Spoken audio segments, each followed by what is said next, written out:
We were built to be a public company from day one. So we were founded in 2007. We were trading by April 2008 as a penny stock and raising money from investors like you and me, regular investors who were looking for leverage.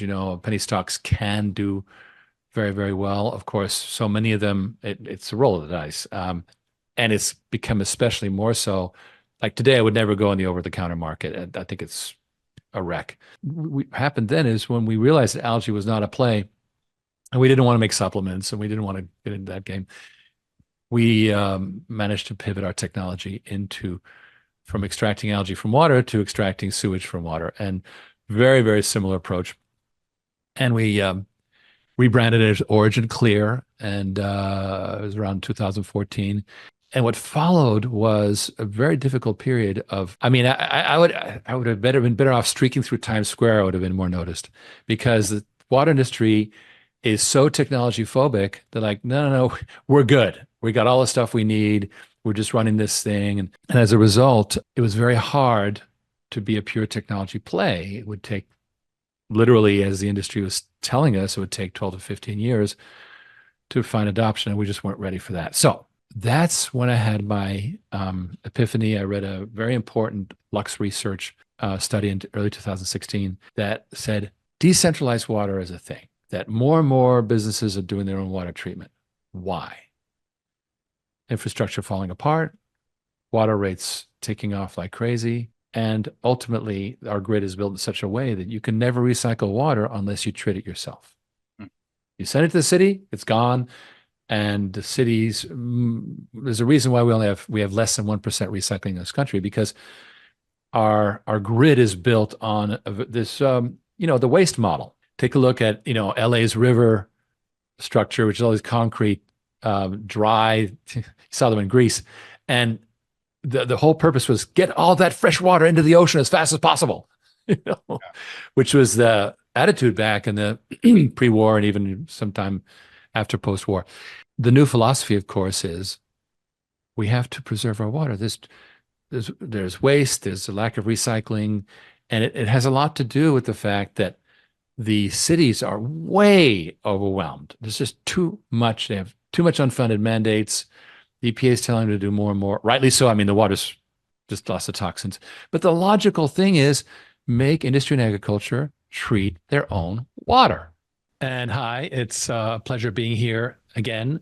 Thank you for joining us. And we are actually going to be changing up the format. Well, let me tell you how in just 1 second. Here we go. Water on the rocks. And I've got water on the rocks right here in my lovely lead crystal highball glass. Nice, pure reverse osmosis water. And this is the new thing. Water on the rocks. What we're going to do is we're going to expand the interactive phase, not just to the end, but to the entire show.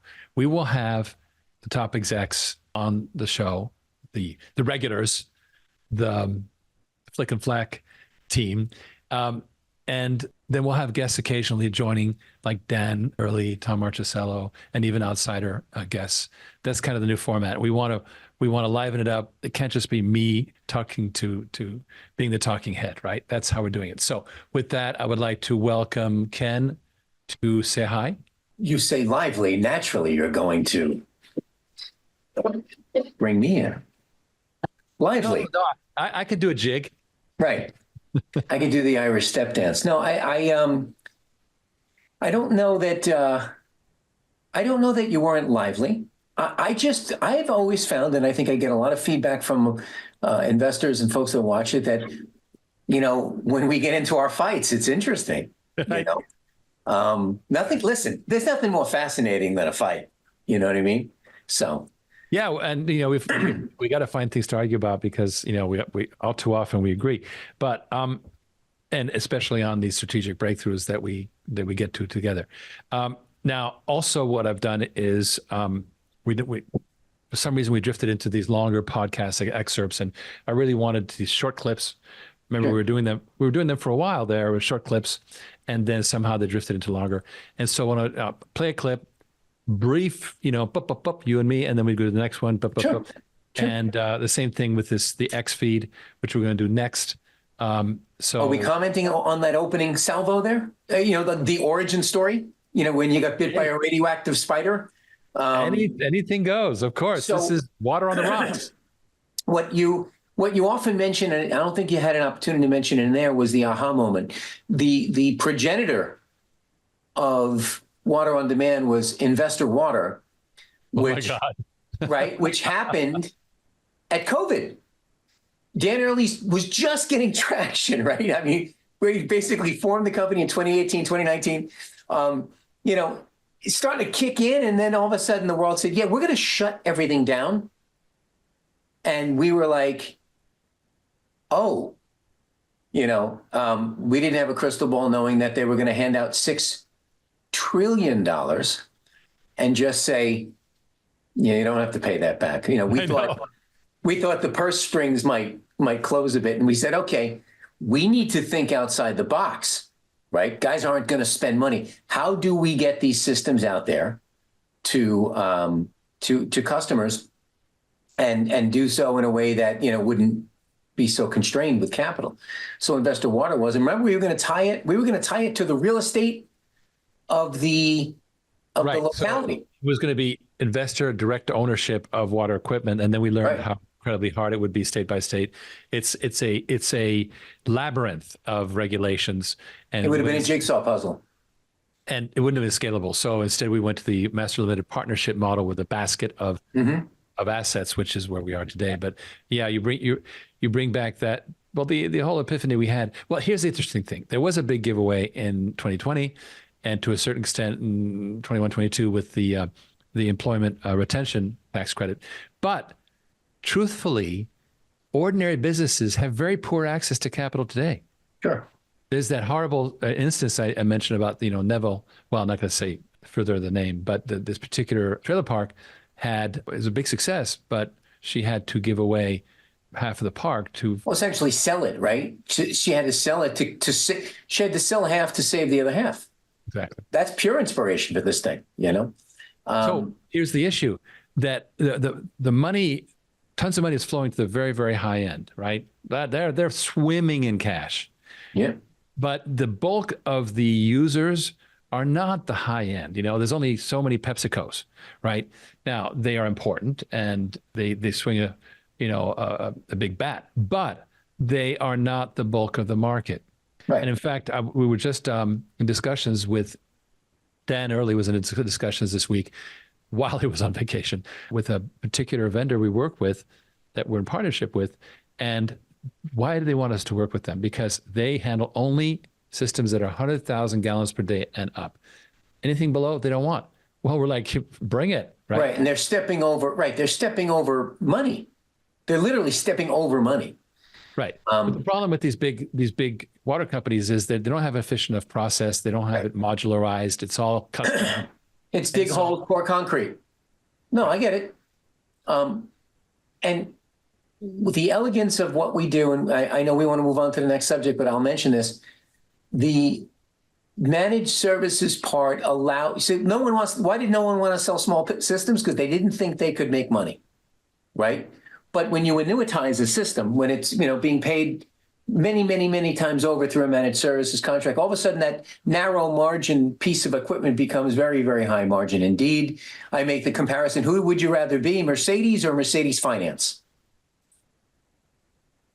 And then there was also William Levitt, who invented Levittown, and he proved that you could sell cheap as long as you standardized, right? And he revolutionized 10 minutes from real estate. 15 minutes from where I grew up. Sure. Right. Every home, and none of them had basements, and they were all the same size, same configuration, and they were just lined up, boom, boom, boom, boom, boom, the whole town. My wife is from Levittown. So, it realized the American dream for so many, and we're talking about doing the same thing for regular, everyday American industry and agriculture, which is a desperate need.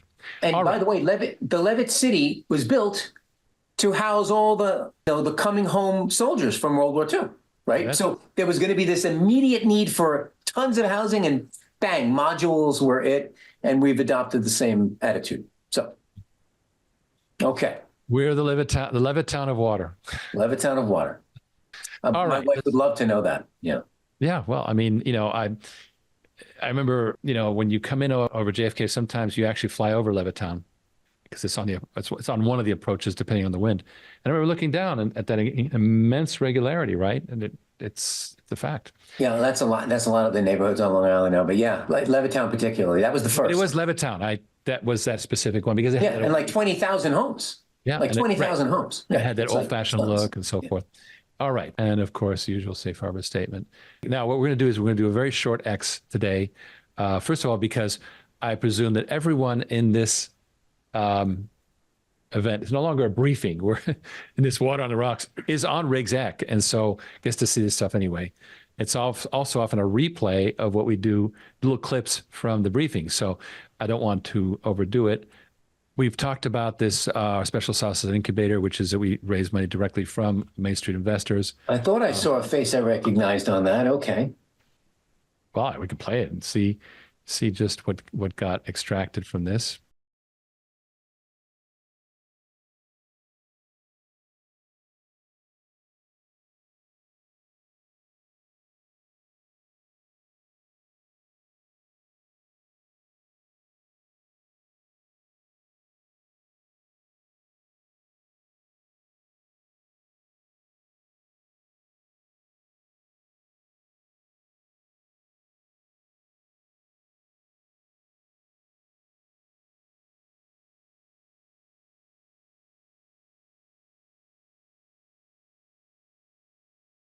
And I like to say all the more power to him, but what about the rest of us, right?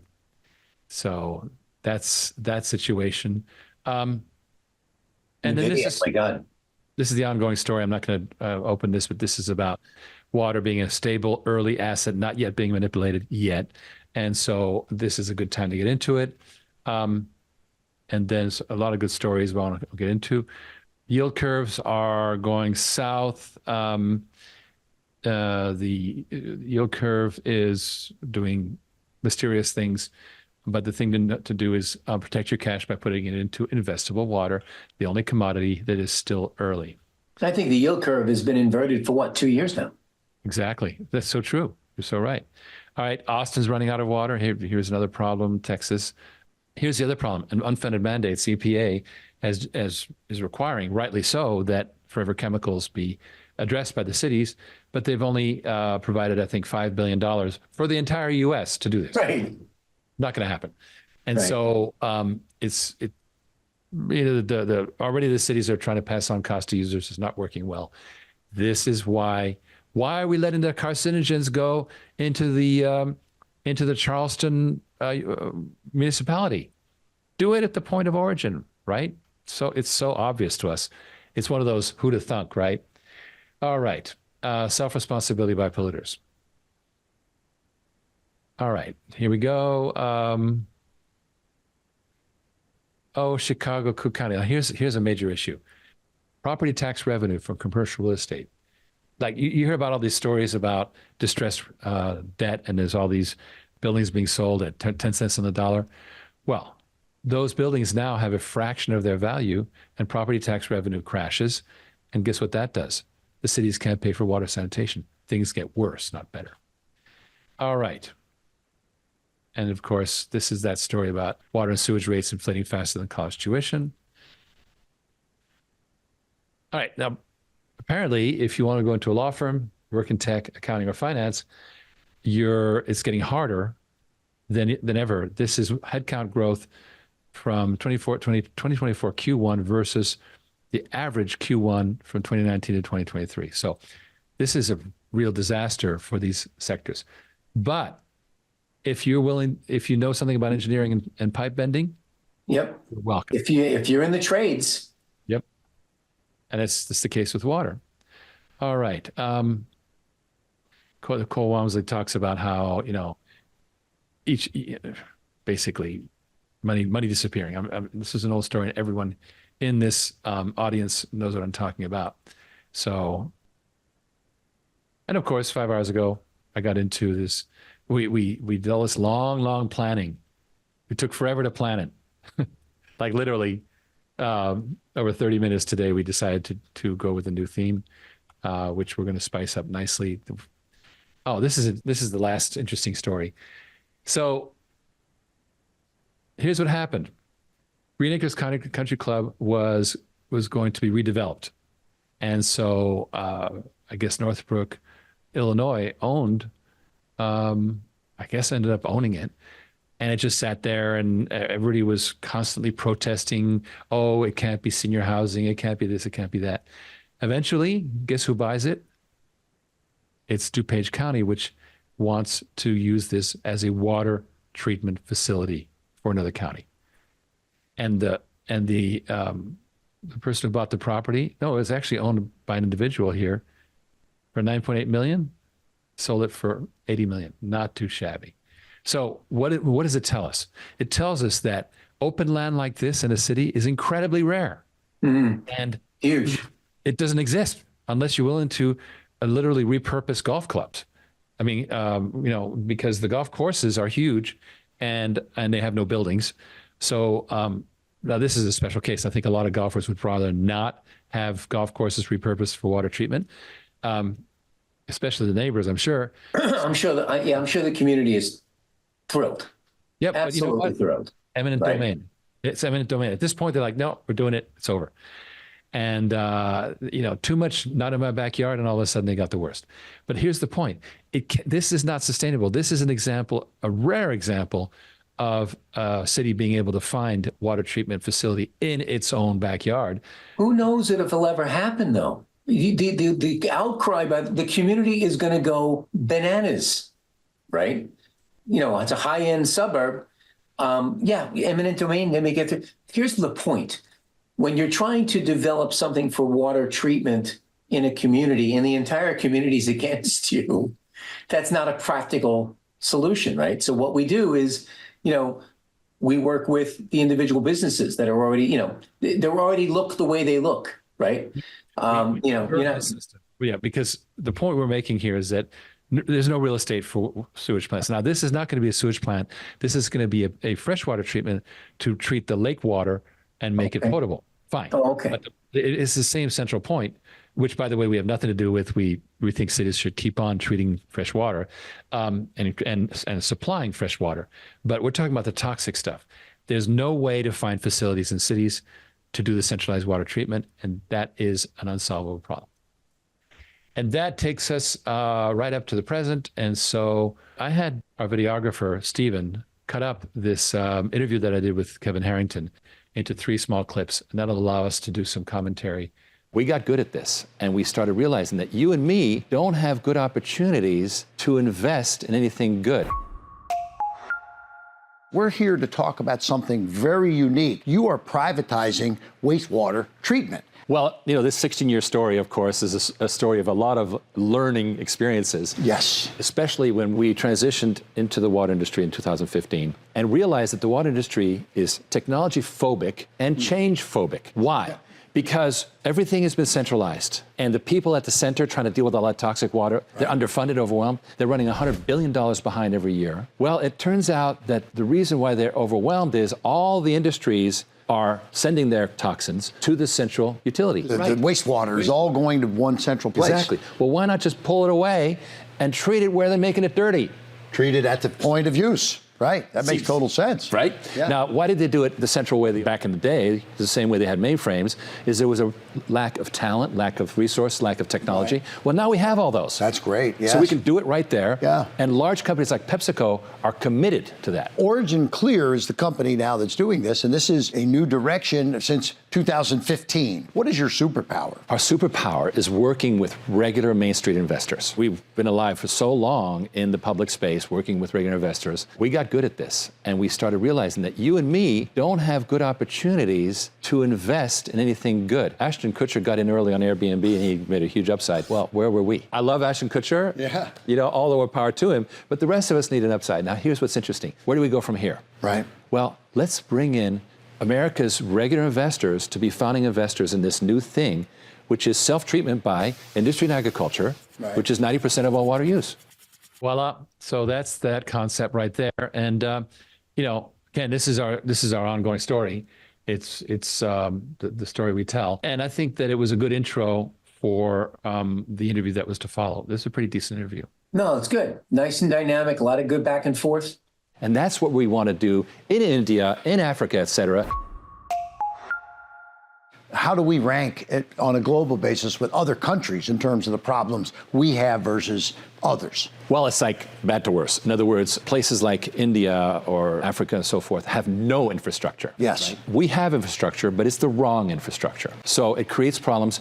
Everything's fine until it's not. For example, Flint. What the heck happened in Flint? Somebody turned off one chemical, saved $500 a day, and all the lead went into the pipes. Terrible. So that's the problem with these centralized systems is you're very vulnerable. And by the way, cyber attacks is another major vulnerability for centralized water. Now, if you distribute it out, then you don't have the need for infrastructure. And that's what we want to do in India, in Africa, et cetera, just like the cell phone revolution, bypass the big infrastructure. Like a Pepsi is taking and doing some of its own processing of their waste. And this is what we're talking about, is the ability to do the processing at your facility where the water was originally consumed. The trailer park industry is a great example of an industry that needs water solutions, right? And Grant Cardone, he's investing billions of dollars into trailer parks. Is this something that you'll be able to take advantage of? Last week, I was on a Twitter X listening to Grant Cardone, and he goes, I'm investing $2.6 billion into trailer parks. I'm like, what? Because that's actually one of our killer apps is trailer parks. Number one, they have really bad sanitation. They have septic tanks or lagoons. That's terrible. Number two, they are being now forced by all the states to upgrade or close. Wow. It's a big crisis. Interesting. So there's a huge installed base of tens of thousands of trailer parks that are in need right now. They're going to have to do something. Now, we have proven we can do it. We have installed systems at trailer parks. Now, let me tell you what happened at one of these mobile home parks. We had a great system. We proposed it. They said, fine, we got to have it. The owner had to give away half her equity in the trailer park to pay for it. Or she was going to lose the trailer park, right? Yeah. Half of something is better than 100% of nothing, right? Yes, exactly. So what's the solution? Yeah. We have something called water on demand. Water on demand. Which enables water as a service. In other words, ma'am, you don't have to give away half your trailer park. Just start paying on the meter like you're accustomed to. We'll install a system. Water on demand. It's ready to go. You just pay as you go. And now we've just entered a relationship with a large servicer in West Central Texas called Enviromaintenance. And they put in all the septic tanks back in the day. Right. Now they're going to upgrade the entire fleet of trailer parks. Awesome. And they've selected us, and Texas has pre-approved our system, our pod, to go in. That's great. The final piece is the capital. Okay. No capital required. That's beautiful, yes. Well, this is, of course, the trailer park story. And Ken, you'll be happy to know that I spent most of the afternoon working with Tom Marchesello on the model. Okay. And here's where it's going. Let me tell you exactly where it's going. And that is that the problem we have is that the apparent price of the over 10-year period, the monthly fees rise. Why? Inflation, right? People don't realize, and we're estimating actual inflation is 5%. I think that's low, but fine, let's call it 5%. It's not 2.5% like the Fed say, whatever. Really? No. No, actually, government is not always truthful. So we're saying 5%. Together, we were looking at the 5%. We're like, oh my gosh, the prices go up and up and up and up and up. And it's, for me, it's a graphic illustration of how life gets more expensive. You're being boiled slowly all the time. So what do we do about it? What I realized was we give the end user a credit every month, a buyout credit, that over time, at the end of 10 years, they have enough buyout credits to own the system outright. Bang, it's theirs. Right? So they're almost front-loading a premium with the ability to take possession at some future date.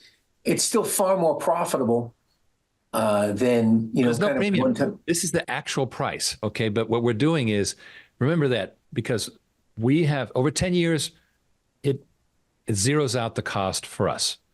In terms of expenses, it takes, the way we're doing this model, over 10 years, it zeroes out the cost to us. Call it $400,000. Okay. Over the same 10 years, we give the customer a buyout credit. At any point they can bail, but if they go all the way to the 10-year point, they don't owe a dime when they become an owner, right? They own it. That's it. That's theirs. Now, they'll have to continue to have a maintenance contract and so forth. Yeah, service contract, which is pure profit. Right. And they need it. We know that, and they're accustomed to it. So it's just that they're no longer paying for the hardware anymore. It's fully paid for, and that's good for them too. But here's why it's good, because now it's just like the offset that Tesla tells you, like, oh, your actual cost is 5,000 less because of the savings in miles per gallon, the gasoline savings. Like, yeah, okay, maybe so. It's true, but it's an offset of an actual cash expense. So we're taking the actual cash expense, which is rising inevitably. We're not making the problem. We're not the guys inflating the currency. It's rising. So we're saying, okay, fine. It's going to keep rising.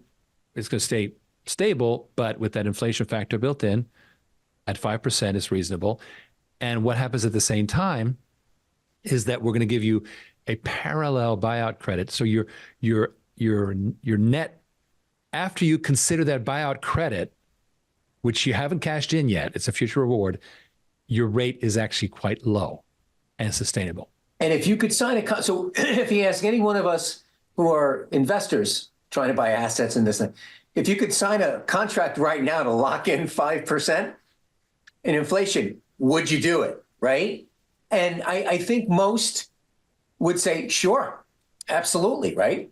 So what is this? Every time I say, scary when you're going to take a drink, is this a drinking game now or no? This is water on the rocks. Oh, okay, got it. Okay. Right? Oh, it's just water. Oh, never mind.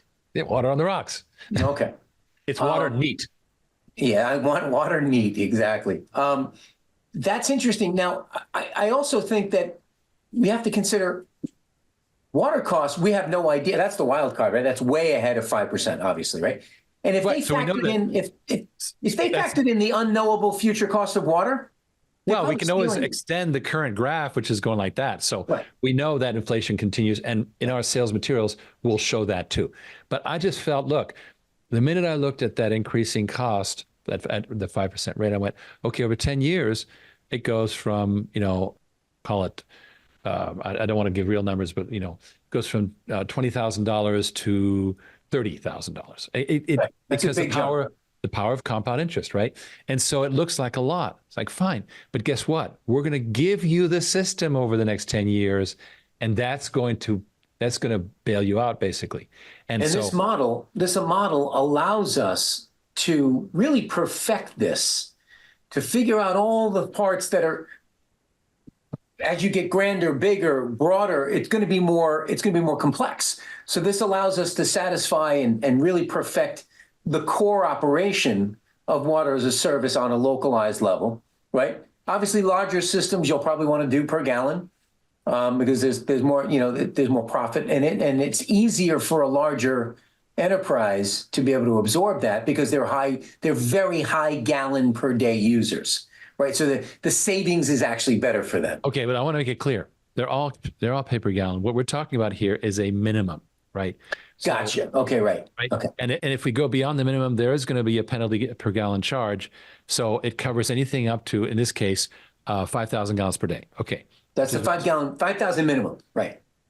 And you do 2,000, you still pay the same because we were advised by our partner in India, Permionics, who do huge water as a service, like 1 billion gallons a day kind of thing. It's huge. Right. And they said, always have a minimum to cover your fixed costs. So that's that. And so it looks like a fixed cost, but what it really is the base cost, and which is not expected to be it's a floor, right?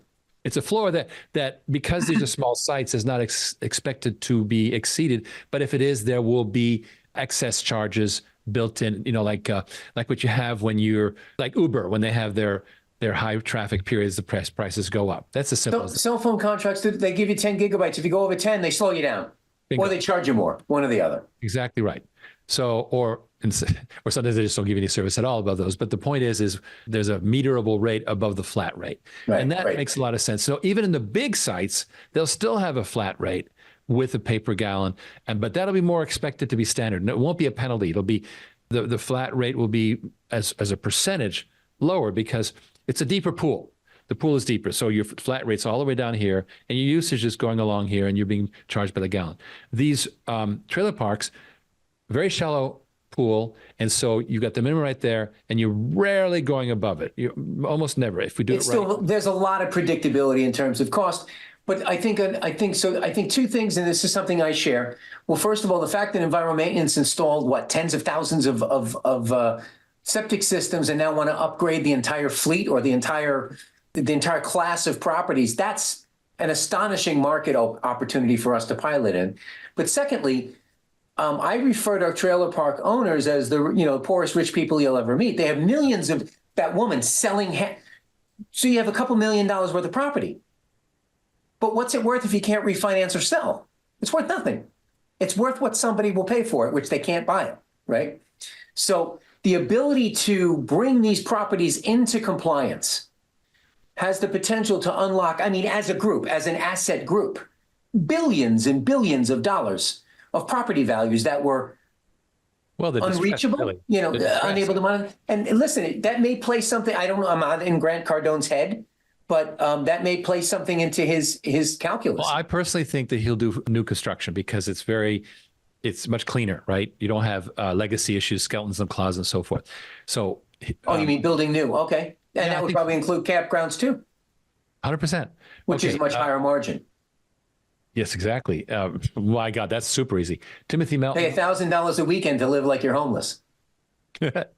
What's the actual price, Riggs, and who manufactures these? How many is available now? How can I learn more about this? Okay, very simple. First of all, you can buy them cash right now, $500,000 to $1 million, depending on the volume. It's sold by Modular Water Systems, MWSmodularwater.com. You can buy a system now. What we're talking about here tonight is the pay-per gallon version, where it's a monthly fee, and it's much more than a lease, because first of all, we hold on to the asset. Number two, it's fully maintained end to end, and that is worth gold. And thirdly, the system is so simple that the trailer park janitor can take care of the problems. Maytag repairman. Exactly. So those three factors are huge. And that's what we're working on. We're only doing one showcase right now in order to keep things simple. We don't want to have 12 of these and try to adjust the factors for all of them. Let's do one, do it right. And that's what I was working on today with our COO, Tom Marchesello. And it's becoming quite an attractive model. Dan Early's been on staycation this week. And when he comes back, we plan to put this one to bed. And because the client is going, where is my contract? Where's my contract? Where's my contract? Are we there yet? Are we there yet? So it's kind of. And now you can go, yeah, we're there. Well, we were very careful because we don't want to go up. These are long-term contracts. Measure twice, cut once. I get it. Our investors are getting 25% of net profits. And so as a result, it's something that we don't want to screw up. We want to give them good profits. Sure, absolutely. Does. I'm not going to discuss the percentages yet. It's still very early, but it will all be discussed in due course. Okay. So with that, let's keep on trucking to the third Kevin story.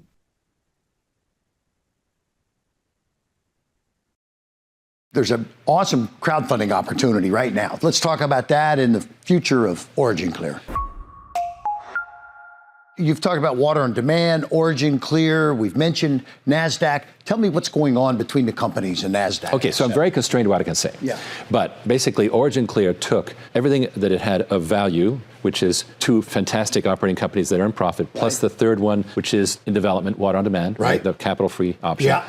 Packaged them all up, and we announced a business combination with a blank check company that's already on the NASDAQ. I see, right. So we get purchased by that blank check company. Right. February 14th, we filed the registration with the SEC. We expect it all will proceed as planned, but of course, there's no guarantees. That's great. So Riggs, tell me, there's an awesome crowdfunding opportunity right now. Let's talk about that and the future of OriginClear. We've now given up our baby to go onto the NASDAQ potentially. Well, what's left behind is OriginClear's superpower, which is creating these awesome companies. Now, OriginClear, we believe, will have a gigantic piece of a NASDAQ company someday, perhaps. But more importantly, we will continue to run companies through, and this is where everyday people can join in and become part of this company creation process.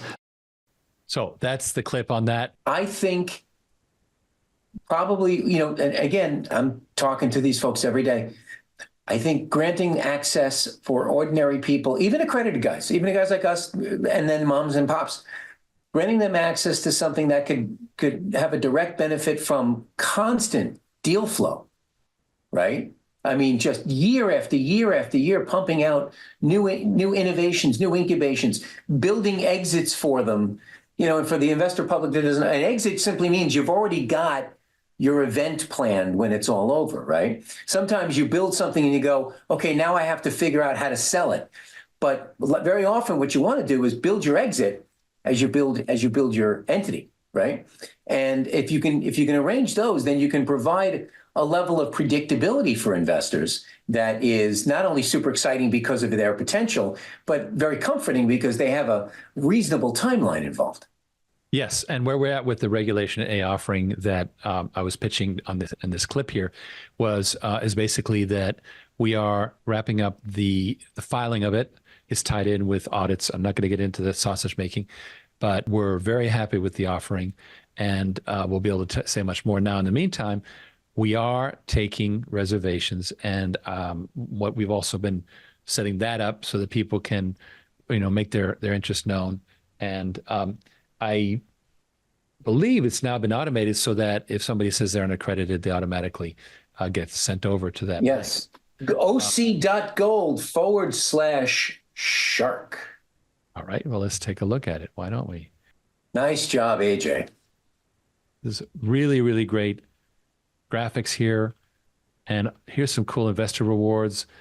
They're still being finalized, but they are pretty interesting. Tier 1, like the minimum is $250. Now you get various benefits, shout outs. Tier 2, you get a shout out from Kevin Harrington himself. Tier 3, they get a masterclass with you, my friend. And then Tier 4 is an exclusive dinner with Kevin and the OriginClear team. Not too shabby. So this is for the Regulation A, of course. Now, if you get to dinner, it's going to be someplace nice, so you should fast just like 24 hours prior to dinner, because we're gonna go someplace nice. Exactly. Maybe Cassis in St. Pete. St. Pete, yeah, Cassis St. Pete, very nice. No, St. Pete's a really nice, very. I'll tell you what, for a place that got wiped out 2 years ago, it was amazing. I was like walking around and wow, they built this up fast. They rebuilt it fast. Not as bad as Fort Myers, the other side of the bridge, but nevertheless, they got hit. You're right. Yeah. All right. I'm going to play a couple short podcast clips which talk more about we got into how our management style works for water disruption. And the podcast is called Cracking the Bottleneck. It's a Frenchman. That's why he says cracking the bottleneck. I don't think that's very colloquial, but he's French. What can I say? So here we go. Let's take a look at the first one.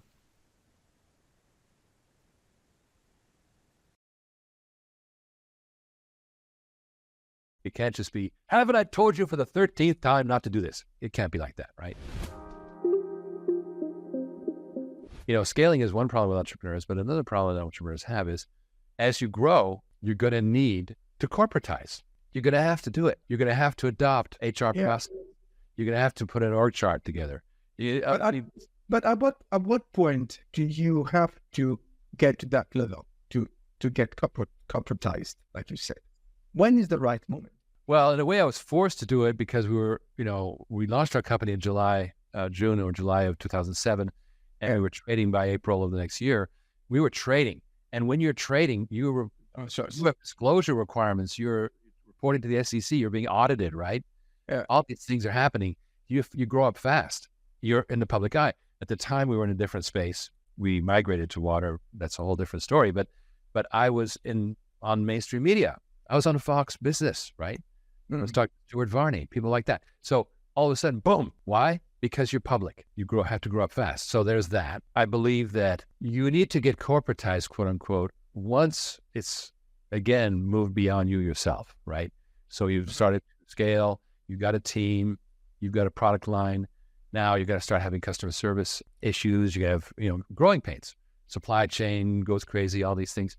Well, that's where it helps to put in structure. It really does. So putting structure, I guess also you're talking about setting up like automation processes too, right? Best practice. Call them best practices. Yeah. Because they can be automated or not, but you need to set up best practices and set policy. It can't just be, haven't I told you for the 13th time not to do this? It can't be like that, right? Also, we're mortals. I mean, what if, I step in front of a car?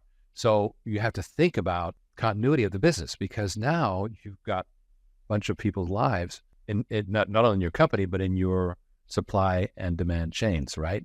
A lot of people are starting to rely on you. And so you got to create something that has perpetuity. That means good people, but also it means embedding practices that are policy and that are understood. I figured something out once. I was getting some bad service from somebody, and I realized that customer service is driven from the top. If the person gives me bad customer service, that's the attitude of the person at the top. Yeah. Conversely, if I get good service, that's something that the company is consciously trying to do from the top. So you have to think about that. Like, well, what is our attitude? One reason why we've lasted so long, we're the 16-year overnight success, is that we've always taken good care of our investors, because it's been a long, long road and blah, blah, blah, all that story. But the people who've stuck with us have done well. People can email me and I respond, right? Steve Jobs used to do that. Steve Jobs used to respond to emails out of the blue. That kind of thing is I think, super important. So, this is the growing up process that we're going through right now with Water on Demand as it moves to this potential NASDAQ listing, which is, okay, now we're going, Now what? we're going big, and in fact, I'm right in the middle of, we're doing fine on our acquisitions, but I want to go up a notch. And so we're talking to a buy-side M&A expert, and God knows we're paying enough of the SPACs expenses and so forth, and the $1 million lawyers and so forth. But we want to get those acquisitions ready, because the day we merge, we want those definitive agreements to just go pop, pop, pop, pop, and we create a pop, literally, in revenues. And that's really, really critical. It also will flesh out Water on Demand. Remember, the Water on Demand Inc. itself, aside from the operations divisions that it owns, which are the profit centers, Right. the entire management structure comes from OriginClear under management services contract, which is okay for the short term, but we want to bring water people in Absolutely. to staff up Water on Demand. But also, you're going to have to bring in technology and finance people, because this is far more than just a good old water play. And also, depending upon how strategic the acquisitions are, and we know what we're looking for, but if you're not just buying another thing that kind of duplicates what you do, that's very kind of slow accretive. If you're able to acquire the businesses that feed your lines, right? You then multiply. See, if you're with a certain group, let's say engineers, whatever, and they got 20 different companies they're recommending for different things and that do different items. Unless they're exclusively not for you, if you're able to acquire a company like that, you become their entire line, right? Except where you're, exclusively, if it's not your thing. So they can be more than simply adding a percentage to your base. It can be transformative if done correctly. And I love what you said about the customer service thing. Good customer service is hard. It really is. You're so busy putting out fires all day that to address people's stuff, to do that right is really an art form. I'm a cub master of my son's pack, and I talk to a lot of young fathers. I happen to be an old father, right? But, I tell them being a dad is one of the strange jobs. The better you are at it, the harder it is. Sure. It's the same thing with customer service. The better you are at it, the harder it is. And it's an often overlooked facet of the business because it doesn't directly influence revenue, at least not that you see. I guarantee you it does. It's just on the back end. Yes. Timothy says, NASDAQ waiting, listing, wow, how can I get a stock? Well, if you're not accredited, the best way is to go to here. I'm going to give the link because Timothy also wanted to have the link. So here it is in blue and white. Did you just make that? Yes, of course. That was very impressive. Well, I painfully scratched out the letters on a piece of stone. There you go. Anyway, so that'll just that's where to go. And we are going to go on to the next story. I'm a strong believer in the leapfrogging capability of technology. I realized technology will change the world. Let's take a look, for example, at climate change. The solutions we have today are primitive. They're horrible. Mm-hmm. They use as much carbon as they save. So there's a tremendous promise in technology, right? So I advocate for technology progress as opposed to mandates locking things in. I remember in Jimmy Carter's presidency, they installed solar panels at the White House. But solar panels were not viable. And trying to mandate solar panels back then was not workable. But the government forcing you to use an immature technology doesn't solve anything. So I'm a strong believer in the leapfrogging capability of technology. You know, I'm a big fan of nuclear, for example, even though I will never work in nuclear. The other day I saw some Chinese company came up with a smartphone powered by a nuclear reactor. I'm like, really? No, that's crazy. But it makes a point, which is we can decentralize nuclear, which is the way forward. Anyway, you know, I can go on and on about that. But the point is this, that you know, I'm very interested in what will make things better. Well, you know, there's so many things that are wrong. The ocean is getting polluted, all these things. And so what can we do? Well, we can drive technology, and we can also work on helping people be better versions of themselves, which is also what I want to do. What we're talking about here, of course, is if you can find a point of leverage where technology makes a difference, then you have a huge opportunity, as I see it, to leapfrog, to make rapid change happen. And that's the philosophy. I'm talking about climate change, but I was really talking about what the water industry, which has been very inefficiently moving along and actually slowly sinking under the waves, so to speak, now has an opportunity to be transformed through this assembly line decentralization with the power of finance. But there's a difference between knowing and thinking, you know. One last question. Take all your experience and summarize it into one practical recommendation for other entrepreneurs. What would it be? Try not to worry about failure. You know, I was doing a seminar once on something like that in Santa Cruz, and a German came up to me afterwards and he said, "Riggs, in Germany, we're not allowed to fail. We can't fail." Like, I'm really sorry, my friend. I'm sorry. We have to fail. Yes. One of the contributions of the Hebrews was the idea that every 7 years you could reset, and that's in the Old Testament. What an amazing mechanism! You could actually and what they recognize as a civilization is that you need people who've learned lessons and rehab them as, okay, I bless you, go and restart. Hopefully you learn your lesson. So don't be afraid of failure. Try to fail early. It's a cliche, fail early, fail often.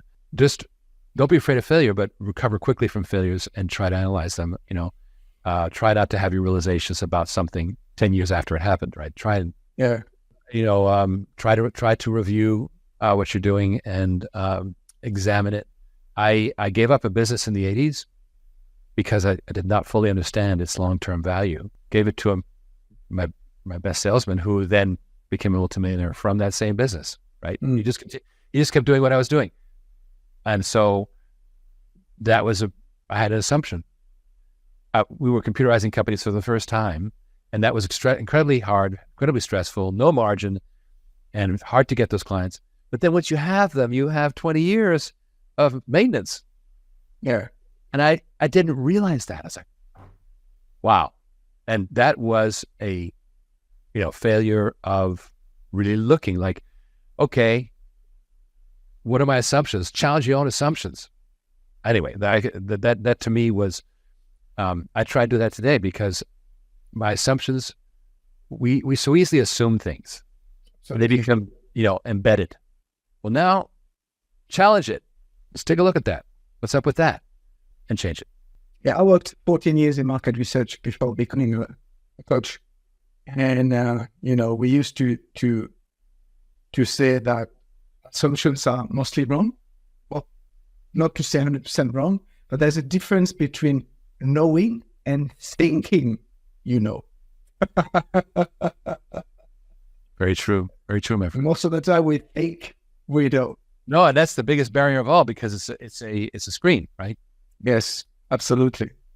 So yeah, I mean, I think Ken and I, we really live by this mantra of, fail early, fail often, because we have to constantly jump on something, jump on it. It's scary, isn't it, Ken? How much we have to watch things. I would categorize what we do now right now. It's not so failing early, failing often is really when you're trying to develop the beginning idea that crashes and burns. We're in a series of constant course correction. So what happens is we have a general direction that we want. We know what we want. We know how to get there, generally speaking, and we try different roads. And what you'll find yourself is going off course by a couple of degrees, right? Which is going to take you longer to get there. So I would categorize what you and I do now is ready, aim, shoot. Now reset, now shoot again. Now reset, now shoot again. In other words, keep adjusting adjust for windage, adjust for drop, like at the range. And I think that's a little closer to what we do today. I think in the beginning, it was, drive off the cliff, hope to survive. But we're at this point where we know who we are, we know where we want to go, and we know generally how to get there. So it's kind of this course correction thing, which is it's a partial failure, right? You're trying something and it's not working. You know what you're doing will work, and you got to figure out what you're missing. Yeah. What's the biggest opportunity lost? The one you don't take. You know what I mean? So you got to figure out what you're doing wrong or what you're not doing. Now that's extensive. I went through that with you today, right? Yeah. I had to, start ripping wires out and figure out, what's broken. And, but I'll tell you this, once you figure it out, you're like, oh my God, how did I not see that? Right? So and there we are. Well, we've arrived at the very point that we usually bring you in, which is the freewheeling discussion. So, and, at the same time, we are at the full hour. So actually the timing is perfect. I like where this format is going. We're going to keep evolving it where it's more comment as we go. For example, we got into that very productive discussion of the current model building on this showcase that we're financing as we speak with our capital, our water on demand capital. So this is fun stuff, and I think we want to do more of it. Now, what we're going to have is, of course, AJ is part of the troika, the trio, right? And then we're going to want to bring in other people to be harassed and bullied, like Tom Marchesello, Dan Early, and others. And there's podcasts out there that have a whole array of people, and they kind of throw comments back. Special guest stars. Yeah. So that's what we'll do. And Ray Laban says, failure is the best learning opportunity there is. Yes, you learn from failure, not success. Pain makes you pay attention, and that's also very true. Pain is a survival mechanism. So the key is to not succumb to the pain or learn to tolerate it. It's to go, okay, wait a minute. What's at the bottom of this? Pull it out by the roots, deal with it, handle it, and create something better, right? Solve it, and then go beyond. I think that we've been in a constant state of reinvention at the culture. I hope we bring not only to this prospective NASDAQ company, but also to each and every one of the startups will be absolutely watching.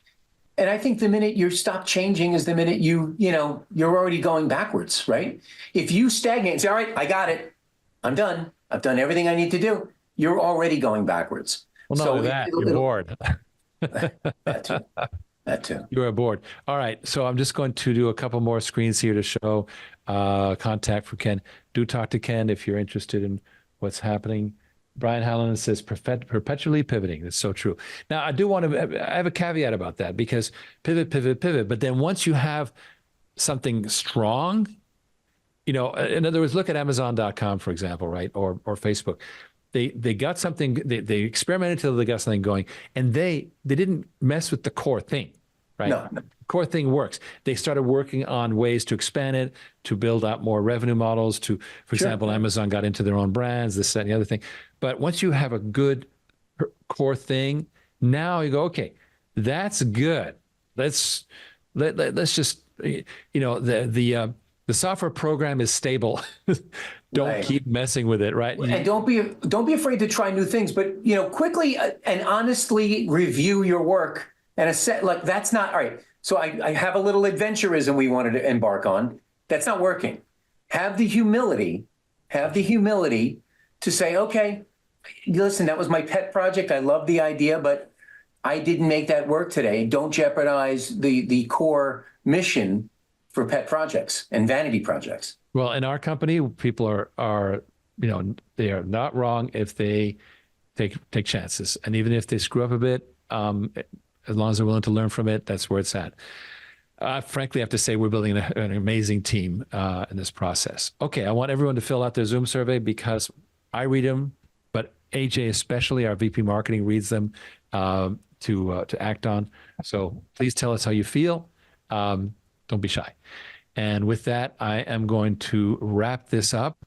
Ken, it's been a pleasure having you in this nonstop, debate / camaraderie. I don't know. It's some new thing that we're working on here. No, I thought this was great. And I think it opens up a lot more opportunities for self-discovery. Amen to that. All right. Well, thank you very much, Ken, and everyone. It's been a great pleasure. Thanks for sticking around for the full hour. And we'll see you next week with more fascinating stuff. I guarantee it's going to be fascinating. Good night.